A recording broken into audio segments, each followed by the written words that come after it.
J'ai regardé autour de moi et je me suis dit, mais mince, j'ai peut-être réalisé un rêve.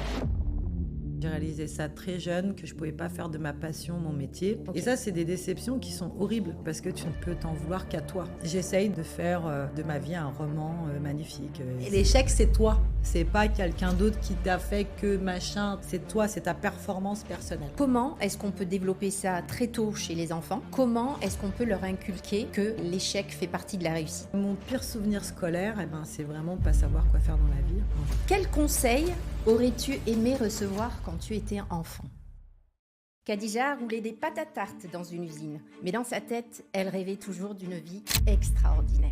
Pas juste de sortir de l'ordinaire, non, mais de vivre quelque chose de grand, quelque chose de spécial. Elle savait pas encore quoi, mais elle savait qu'elle pouvait plus, qu'elle voulait plus et beaucoup plus. Alors elle a fait ses valises pour Londres, pour apprendre l'anglais, puis elle a suivi une amie jusqu'à Dubaï. Et là, avec un peu dans les poches, mais beaucoup dans le cœur et dans la tête, elle a commencé à tisser son rêve à la recherche d'un logement meublé. Et eureka, une idée simple mais brillante de location saisonnière lui apparaît. Et voilà Khadija lancée dans l'aventure de l'immobilier. Il faut rappeler qu'elle a failli tout laisser tomber la veille de présenter son projet.